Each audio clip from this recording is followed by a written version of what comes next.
Hello అందరికీ welcome back to అటుకెట్టియో YouTube channel.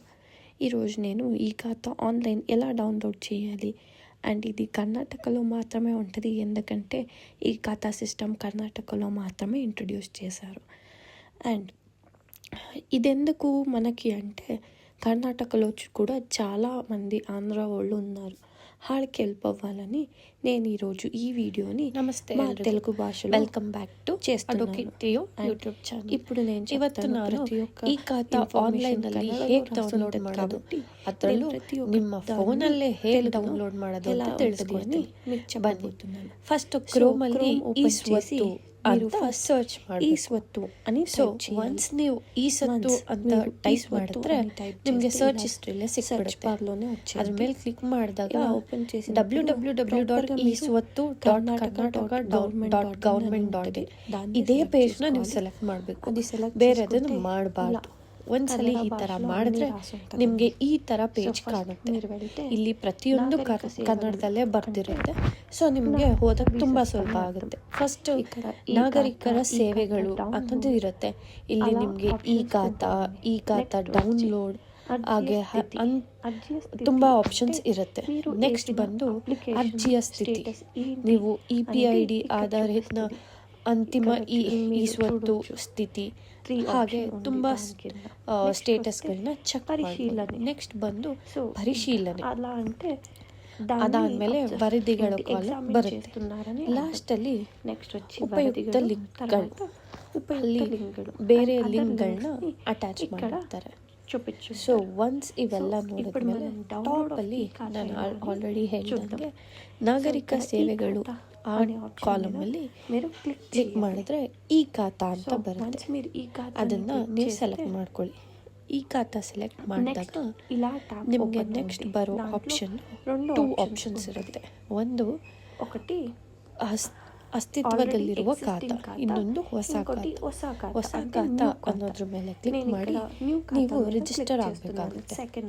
So ಹೊಸ ಖಾತಾ ಅಂತ ಕ್ಲಿಕ್ ಮಾಡಿದಾಗ ಈ ತರ ನಿಮ್ಮ ಮೊಬೈಲ್ ನಂಬರ್ ಕೇಳುತ್ತೆ. ಮೊಬೈಲ್ ನಂಬರ್ ಕ್ಯಾಪ್ಚಾ ಟೈಪ್ ಮಾಡಿದ್ರೆ ನೆಕ್ಸ್ಟ್ ನೀವು ಕೊಟ್ಟಿರೋ ಮೊಬೈಲ್ ನಂಬರ್ಗೆ OTP ಬರುತ್ತೆ. ಮತ್ತೆ OTP ಹಾಕಿ ಕ್ಯಾಪ್ಚಾ ಎಂಟರ್ ಮಾಡಿದ್ರೆ ಮತ್ತೆ ಈ ತರ ಟ್ಯಾಬ್ ಓಪನ್ ಆಗುತ್ತೆ. ಇಲ್ಲಿ ನೋಡ್ತಾ ಇರ್ಬೋದು ನೀವು, ಇಲ್ಲಿ search by owner name or asset number, search by property ID ಅಂತ ಇರುತ್ತೆ. ಇಲ್ಲಿ ನೀವು ಓನರ್ ನೇಮ್ ಆದ್ರೂ ಅಥವಾ ಅಸೆಟ್ ನಂಬರ್ ಆದ್ರೂ ಅಥವಾ ಪ್ರಾಪರ್ಟಿ ID ಆಗಿ 3 ಆಪ್ಷನ್ ಅಲ್ಲಿ ಸೆಲೆಕ್ಟ್ ಮಾಡ್ಬೋದು. ನಾನಿಲ್ಲಿ ಓನರ್ ನೇಮ್ ಹಾಕಿ ಸೆಲೆಕ್ಟ್ ಮಾಡೋದನ್ನ ಹೇಗೆ ಅಂತ ಹೇಳ್ಕೊಡ್ತೀನಿ. ಸೊ ಫಸ್ಟ್ ಡಿಸ್ಟ್ರಿಕ್ಟ್ ನ ಸೆಲೆಕ್ಟ್ ಮಾಡ್ಕೋಬೇಕಾಗುತ್ತೆ.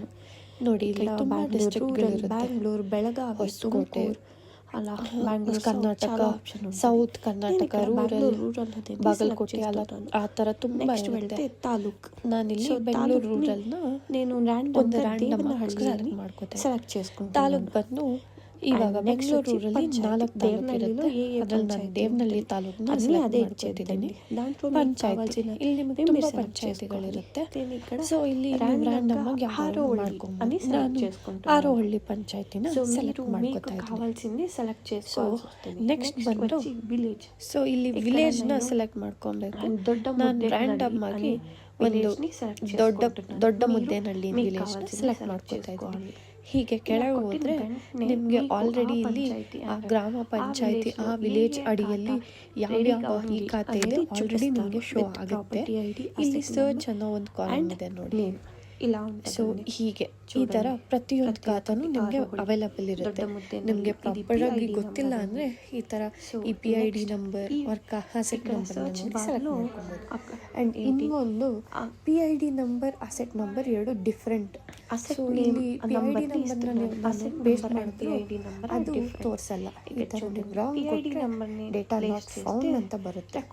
ಸೊ ಕರೆಕ್ಟ್ ಆಗಿರೋ ಅಸೆಟ್ ನಂಬರ್ನ ಕೊಡಬೇಕು. ಅಂಡ್ ಇವಾಗ ಓನರ್ ನಂಬರ್ ಕೂಡ ಅಷ್ಟೇ. ಓನರ್ ನೇಮ್ನ ನೀವು ರಾಂಗ್ ಆಗಿ ಯಾವುದೋ ಒಂದು ನೇಮ್ನ ಕೊಟ್ಟರು ರೆಕಾರ್ಡ್ನ ತೋರಿಸಲ್ಲ. ಸೊ ನೀವು proper owner number, asset number or PID ನಂಬರ್ನ ಹಾಕಬೇಕು. ಸೊ చూడండి ఇలా. ಸೊ ನೋಡಿ, ಇಲ್ಲಿ ನಿಮಗೆ ಕಾಣಿಸ್ತಾ ಇರ್ಬೋದು ಅಸೆಟ್ ನಂಬರ್ 13148 ಆ ಥರ ಇದೆ. ಆ್ಯಂಡ್ ಈ ಥರ ತುಂಬ ಅದ್ರ ನೇಮು ಎಲ್ಲ ನಾನು ಆಗಲೇ ಹೇಳಿದಾಗೆ ನೋಡಿ ಶ್ರೀನಿವಾಸ್ ಮತ್ತು ಯಾವುದೋ ಒಂದು ರ್ಯಾಂಡಮ್ ನೇಮ್ನ ಕೊಡ್ತಾ ಇದ್ದೀನಿ. ಡೇಟಾ ನಾಟ್ ಫೌಂಡ್ ಅಂತ ಬರುತ್ತೆ. ಸೊ ಪ್ರಾಪರ್ ಆಗಿ ಹಾಕಿದ್ರೆ ಮಾತ್ರ ನಿಮಗೆ ಡೇಟಾ ಸಿಗುತ್ತೆ. అండ్ ಸೊ ಅಸೆಟ್ ಎಲ್ಲ ಕೊಡ್ತೇವೆ ಪ್ರಾಪರಾಗಿ ನೀವು ಟೈಪ್ ಮಾಡಿದ್ಮೇಲೆ ఇక్కడ నేను ರ್ಯಾಂಡಮ್గా ಈ ಥರ ಹೋದ್ರೆ ಅಸೆಟ್ ನಾನು ನಂಬರ್ ನಿಮಗೆ ರ್ಯಾಂಡಮ್ ಆಗಿ చేస్తాను. ಯಾವುದೋ ಒಂದು ಫೈಲ್ ಓಪನ್ ಮಾಡಿ ತೋರಿಸ್ತೀನಿ ಹೇಗಿರುತ್ತೆ ಆ್ಯಕ್ಚುಲ್ ಆಗಿ ಅಂತ. ಪ್ರಾಪರ್ಟಿ ಐಡಿ ಸೊ ಕೆಳಗೆ ಹೋದ್ರೆ ಅಸೆಟ್ ನಂಬರ್ 1 ಇಲ್ಲಿ ನಾನು ಸಿಂಪಲ್ ಆಗಿ ಅಸೆಟ್ ನಂಬರ್ 1 ಅಂತ ಕೊಟ್ಟು ರ್ಯಾಂಡಮ್ ಆಗಿ ನಿಮಗೆ ಒಂದು ಡ್ರಾಫ್ಟ್ ತೋರಿಸ್ತಾ ಇದ್ದೀನಿ. ಇಲ್ಲಿ ನೋಡಿ ಡ್ರಾಫ್ಟ್ ಡೌನ್ಲೋಡಲ್ಲಿ final e-Khata and final e-Khata ಇನ್ನೊಂದು ಏನಾದರೂ ಆಬ್ಜೆಕ್ಷನ್ ಇದ್ದರೆ ತೋರಿಸುತ್ತೆ. ಇಲ್ಲಿ ನಾನು ಡ್ರಾಫ್ಟ್ e-Khata ಡೌನ್ಲೋಡ್ ಮಾಡಿದೆ. ಅದು ಆಟೋಮೆಟಿಕ್ ಆಗಿ ನಿಮ್ಮ ಮೊಬೈಲ್ಗೆ ಡೌನ್ಲೋಡ್ ಆಗುತ್ತೆ. ಆಮೇಲೆ ಕ್ಲಿಕ್ ಮಾಡಿದ್ರೆ ಈ ಥರ ಡ್ರಾಫ್ಟ್ e-Khata ನಿಮಗೆ ವಿಸಿಬಲ್ ಆಗುತ್ತೆ. ಸೊ ಹೀಗಿರುತ್ತೆ ನಿಮ್ಮ ಡ್ರಾಫ್ಟ್ e-Khata. ಪರಿಶೀಲಿಸು. ನೆಕ್ಸ್ಟ್ ಬ್ಯಾಕ್ ಹೋಗಿ ಫೈನಲ್ e-Khata ಅನ್ನೋದ್ರ ಮೇಲೆ ಕ್ಲಿಕ್ ಮಾಡಿದ್ರೆ ಫೈನಲ್ e-Khata ಹೇಗಿರುತ್ತೆ ಅಂತ ತೋರಿಸುತ್ತೆ. ನೋಡಿ ಈ ಥರ ಪ್ರತಿಯೊಂದು ಡೀಟೇಲ್ಸ್ ಪ್ರಾಪರ್ ಆಗಿ ಪ್ರಾಪರ್ಟಿ ಐಡಿ ಆಗಿರ್ಬೋದು ಪ್ರತಿಯೊಂದು ಕ್ಲಿಯರ್ ಆಗಿ ಇಲ್ಲಿ ತೋರಿಸುತ್ತೆ. ನಂಬರ್ ಬಿಲ್ಡಿಂಗ್ ಪ್ರತಿಯೊಂದು ರೆಸಿಡೆನ್ಷಿಯಲ್ ಡ್ರಾಫ್ಟ್ e-Khataಗೂ ಡಿಫ್ರೆನ್ಸ್ ಏನಷ್ಟೇ. ಡ್ರಾಫ್ಟ್ e-Khataకి ಫೈನಲ್ ಲಾಸ್ಟ್ ಡಿಫ್ರೆನ್ಸ್ ಏನಿಲ್ಲ. ಆಬ್ಜೆಕ್ಷನ್ಸ್ ಏನಿರ್ಬೋದು. ಸೊ ಈಗ ನಾನು ಸೆಲೆಕ್ಟ್ ಮಾಡ್ಕೊಂಡಿರೋ e-Khataದಲ್ಲಿ ఏదైనా ಆಬ್ಜೆಕ್ಷನ್ ಏನಿದೆ ಅಂತ ತೋರಿಸ್ತೀನಿ ಬರೋದು. ఇప్పుడు నేను ಬ್ಯಾಕ್ವರ್ಡ್ ಹೋಗಿ ಮತ್ತೆ ಖಾತಾలో ಆ ಟ್ಯಾಬಲ್ಲಿ ఉందా ಅಟ್ ದ ರೈಟ್ ಎಂಡಲ್ಲಿರುತ್ತೆ. సో మీరు వెనక్కి వెళ్ళాలి. ನಿಮಗೆ చూడండి ಪ್ರಾಪರ್ಟಿ ಐಡಿ ప్రతి ఒక్కటి ఉంటుంది. మీకు కన్నడ చదువులేకపోతే PID నెంబర్ ద్వారా మీకు ఈజీగా తెలుస్తుంది. అండ్ ఇక్కడ ఇంగ్లీష్ ಬೇರೆ ಟ್ಯಾಬ್ ಓಪನ್ ಮಾಡ್ತಾ ಇದ್ದೀನಿ ಅಟ್ ದ ರೈಟ್ ಕಾಲಮ್.